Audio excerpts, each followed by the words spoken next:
बिस्मिल्लाहिर्रहमानिर्रहीम। अस्सलाम वालेकुम स्टूडेंट्स, मैं आपका टीचर काशिफ रज़ा। आज के इस लेक्चर में हम अल्कीन्स की प्रेपरेशन के जो रिमेनिंग दो मेथड्स हैं उनके बारे में पढ़ेंगे और साथ में अल्कीन्स की फ़िज़िकल प्रॉपर्टीज़ के बारे में इस वीडियो में पढ़ेंगे। तो पिछली वीडियो में हमने अल्कीन्स के मेथड काफ़ी सारे कर लिए थे। इस वीडियो में हम कूल्ब्स इलेक्ट्रोलाइटिक मेथड और उसके बाद पार्शियल हाइड्रोजनेशन ऑफ अल्काइंस के बारे में पढ़ेंगे। तो सबसे पहले कूल्ब्स इलेक्ट्रोलाइटिक मेथड जो है वो क्या होता है। कूल्ब्स इलेक्ट्रोलाइटिक मेथड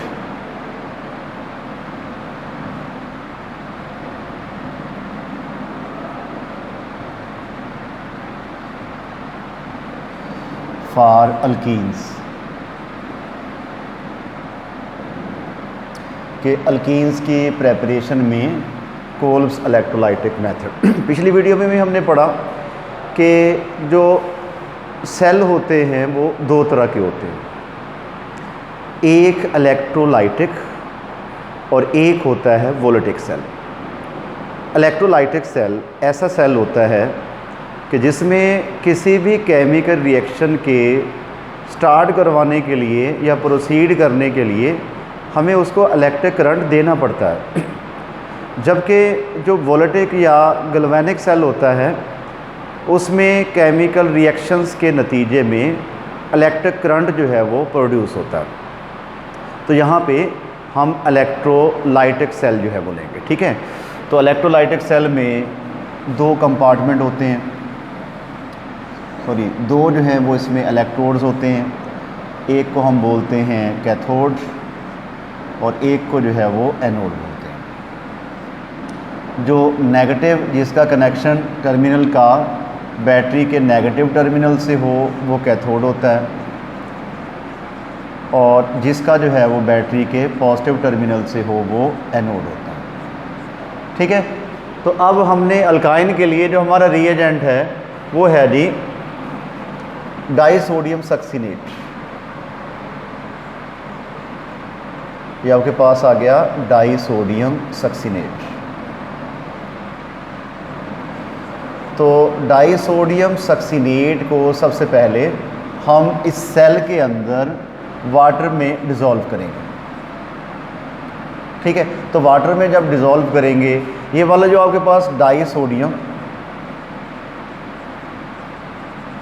सक्सिनेट है,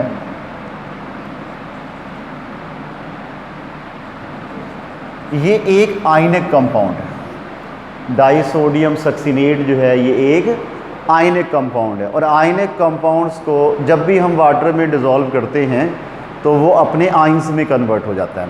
तो ये जो डाइसोडियम सक्सिनेट आयन है, जब इसको वाटर में डिज़ोल्व करेंगे ना इन सेल, इलेक्ट्रोलाइटिक सेल के अंदर, तो ये अपने आयंस में कन्वर्ट हो जाएगा। यानी कि आपके पास ये सक्सिनेट आयन जो हैं ये अलहदा हो जाएंगे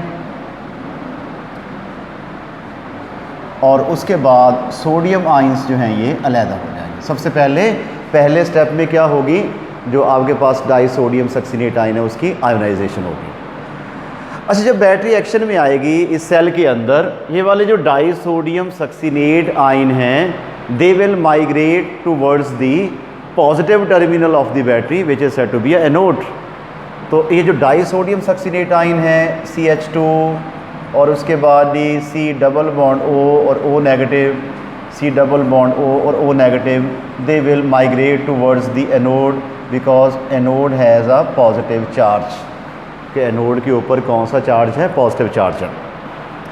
अब ये ऑक्सीजन जो है, एक ये ऑक्सीजन अपना इलेक्ट्रॉन डोनेट करेगा और एक ऑक्सीजन ये अपना इलेक्ट्रॉन डोनेट करेगा और ये अपना इलेक्ट्रॉन डोनेट करने के बाद रेडिकल फॉर्म में कन्वर्ट हो जाएंगे। यानी कि CH2 और उसके बाद CH2, C double bond O, ये रेडिकल हो गया, C डबल बॉन्ड O और ये रेडिकल, और ये दो इलेक्ट्रॉन्स बीच में से रिमूव हो गए।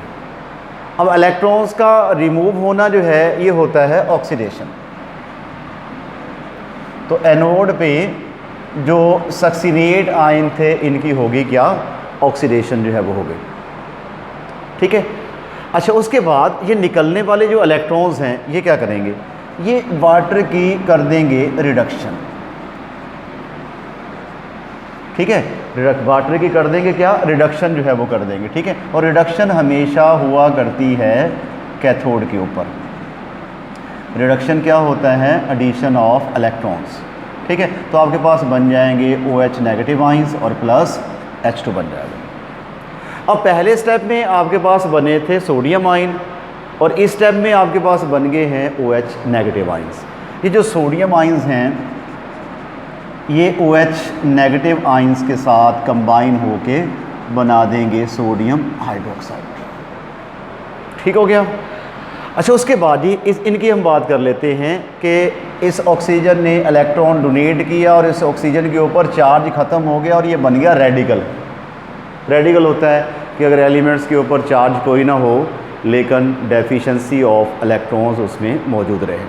तो यहाँ पे ऑक्सीजन के पास चार्ज कोई नहीं है लेकिन एक बॉन्ड की इसमें कमी है। अब ये क्या करेगा, इस बॉन्ड को मिलाएगा अपने साथ, इसको मिलाएगा अपने साथ और ये आपके पास बन जाएंगे 2 कार्बन डाइऑक्साइड के मॉलिक्यूल। ये बन गए जी 2 कार्बन डाइऑक्साइड। पीछे रह गया जी आपके पास CH2 और CH2, दोनों कार्बन जो हैं वो रेडिकल फॉर्म में कन्वर्ट हो जाएंगे। ठीक हो गया। अब ये बनाएंगे आपस में पाई बॉन्ड और आपके पास बन जाएगा CH2 डबल बॉन्ड CH2 बन गया। लो जी, हमने कोल्ब्स इलेक्ट्रोलाइटिक मेथड से अल्कीन्स की जो है वो प्रेपरेशन कर ली है। क्लियर होगी बात। अब अगला पॉइंट हमारा है पार्शियल हाइड्रोजिनेशन। तो सबसे पहले तो ये पता होना चाहिए कि हाइड्रोजिनेशन जो है वो होती क्या है, फिर हम पार्शियल की भी बात करते हैं। तो हाइड्रोजिनेशन होती है किसी भी अनसैचुरेटेड कंपाउंड में हाइड्रोजन का, मॉलिक्यूलर हाइड्रोजन का ऐड होना, वो कहलाता है हाइड्रोजिनेशन कहलाता है। और अल्काइंस में हमने असल में ना अल्काइन को कन्वर्ट करना है जी अल्कीन में। ये आपके पास अल्काइन है, हम इसकी हाइड्रोजिनेशन करवाएंगे। ठीक है, लेकिन हम इस तरह हाइड्रोजिनेशन करवाएंगे कि सिर्फ एक पाई बॉन्ड ब्रेक हो, क्योंकि 2 है ना पाई बॉन्ड, एक हमें चाहिए पाई बॉन्ड, एक हमने जो है वो ब्रेक करना है। इसके लिए हमें कंट्रोल्ड कंडीशंस की ज़रूरत है। हमें ऐसी कंडीशंस अप्लाई करनी पड़ेंगी कि हमारा सिर्फ एक पाई बॉन्ड जो है वो ब्रेक हो और एक पाई बॉन्ड जो है वो बिल्कुल कायम रहे, ताकि हमारा अल्काइन जो है वो किस में कन्वर्ट हो जाए, वो अल्कीन में कन्वर्ट हो जाए। तो उसके लिए हम इंतखाब करते होते हैं लिंडलर्स कैटलिस्ट का। लिंडलर्स कैटलिस्ट, तो लिंडलर्स कैटलिस्ट जो है it is the combination of palladium, barium sulphate and quinoline. Quinoline जो है ये एक ऑर्गेनिक रिएजेंट होता है। अच्छा, अब ऐसा है कि अगर हम लिंडलर्स कैटलिस्ट लें जो कि मुश्तमिल है पैलेडियम पर, बेरियम सल्फेट पर और क्यूनोलिन पर, तो हमारी कंडीशंस कंट्रोल रहेंगी। हम सिर्फ एक ही पाई बॉन्ड को ब्रेक कर पाएंगे, एक जो है वो वैसे का वैसा रहेगा। अब ऐसा होगा कि एक बॉन्ड ब्रेक होगा और ये हाइड्रोजन इसमें ऐड हो जाएगा और आपका प्रोडक्ट जो है वो ऐसे बनेगा CH3 C डबल बॉन्ड और CI3 और उसके बाद H। हमने 7वें चैप्टर में पढ़ा था कि अगर सेम ग्रुप एक साइड पे हो तो हमारा जो स्ट्रक्चर होता है, हमारा जो अल्कीन होता है वो क्या होता है, सिज होता है। ये सिज आपके पास अल्कीन बन गया। सिज में क्या होता है कि 2 सेम ग्रुप जो है वो एक साइड पे होते हैं या सेम इलेक्ट्रॉनिक डेंसिटी जो है वो एक साइड पे होती है सिज स्ट्रक्चर में। ग्रुप ना भी हो, अगर इलेक्ट्रॉनिक डेंसिटी जो है वो एक साइड पे सेम हो तो भी वो क्या होता है, वो सिज स्ट्रक्चर जो है वो हुआ करता है। अच्छा, अब इसका सवाल ये आता है कि हाउ वी कैन फॉर्म सिज alkane by the process of hydrogenation of alkyne. तो आपने कहना है कि जब हम लिंडलर्स कैटलिस्ट यूज़ करते हैं तो हमारे पास जो प्रोडक्ट बनता है, जो अल्कीन बनता है, वो क्या होता है, वो सिज स्ट्रक्चर के साथ जो है वो हमें ऑब्टेन होता है। लेकिन अगर हम कंडीशंस को चेंज कर दें, यानी कि हमारे पास जो है वो अल्काइन आ जाए, उसकी हम हाइड्रोजनेशन करवाएं, लेकिन यहाँ पे हम यूज़ करें sodium, liquid ammonia, liquid form में अमोनिया यूज़ करें और -33 डिग्री सेंटीग्रेड टेम्परेचर दें, तो हमारा जो प्रोडक्ट बनेगा अल्कीन की शक्ल में वो क्या होगा, वो ट्रांस होगा। ट्रांस अल्कीन जो है वो हमें हासिल होगा, ट्रांस अल्कीन। बस ये आपने याद रखना है कि जब भी पार्शियल हाइड्रोजनेशन करवाते हैं हम अल्काइन की, अगर हम लिंडलर्स कैटलिस्ट यूज़ करेंगे तो हमारा अल्कीन जो है वो सिस बनेगा, और अगर हम जो है वो लिक्विड अमोनिया, सोडियम और -33 डिग्री सेंटीग्रेड टेम्परेचर देंगे तो हमारा जो अल्कीन बनेगा वो ट्रांस अल्कीन जो है वो बनेगा। ठीक है, और याद रखना है ट्रांस अल्कीन जो है वो ज़्यादा स्टेबल होता है as compare to cis alkene. Trans structure हमेशा ही स्टेबल जो है वो हुआ करता है, सिस स्ट्रक्चर जो है वो अनस्टेबल हुआ करता है due to the non bonding electron repulsion between the groups. उससे अगली हम बात करते हैं फिज़िकल प्रॉपर्टीज़ ऑफ अल्कीन्स की। Physical properties of alkenes.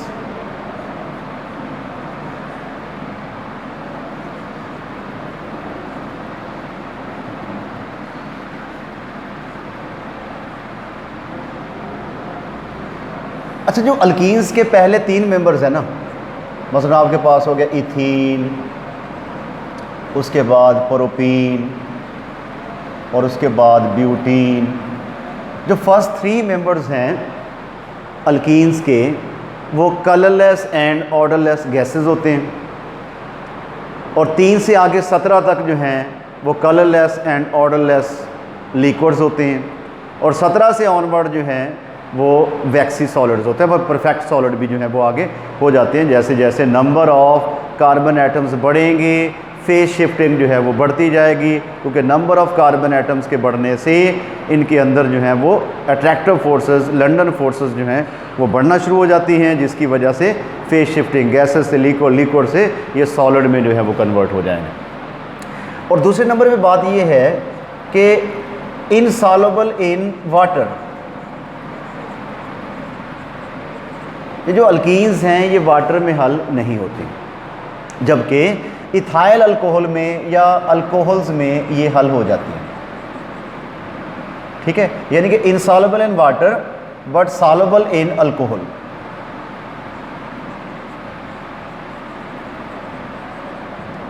In alcohols. ठीक है, अब वाटर में तो समझ आ गई कि वाटर पोलर होता है और ये तकरीबन नॉन पोलर होते हैं या स्लाइटली पोलैरिटी इनमें होती है, अभी हम बात करते हैं। तो अल्कोहल भी तो पोलर है ना, आपके पास आ गया CH3 CH2 और ये H पार्शियल पॉजिटिव नेगेटिव, और ये अल्कोहल भी तो पॉजिटिव पोलर होती है ना, तो फिर इसमें क्यों हल हो जाते हैं? इसमें इसलिए हल हो जाते हैं कि अल्कोहल्स के 2 पार्ट होते हैं, एक होता है हाइड्रोफोबिक और एक हो गया हाइड्रोफिलिक। हाइड्रोफिलिक जो है ये पोलर होता है और हाइड्रोफोबिक जो है ये नॉन पोलर होता है। अब चूँकि अल्कीन्स जो हैं वो इनका नॉन पोलर करैक्टर ज़्यादा है, तो अल्कोहल का जो हाइड्रोफोबिक पार्ट है वो उसको हल कर लेता है, इसलिए ये अल्कोहल्स में हल हो जाती हैं, जबकि वाटर में ये इनसॉल्युबल रहती हैं, क्योंकि वाटर परफेक्ट जो है वो पोलर होता है। अब रही बात ये कि ये स्लाइटली पोलर होती हैं, उसकी वजह ये है कि इनमें कार्बन और कार्बन के दरमियान पाया जाता है डबल बॉन्ड, और जहाँ कहीं भी डबल बॉन्ड मौजूद हो ना, वहाँ पे कार्बन की जो हाइब्रिडाइजेशन है वो sp2 होती है। कार्बन की जो हाइब्रिडाइजेशन है वो क्या होती है, वो sp2 होती है। और जैसे जैसे हाइब्रिडाइजेशन स्टेट चेंज होती है, कार्बन की इलेक्ट्रोनेगेटिविटी भी चेंज हो जाती है।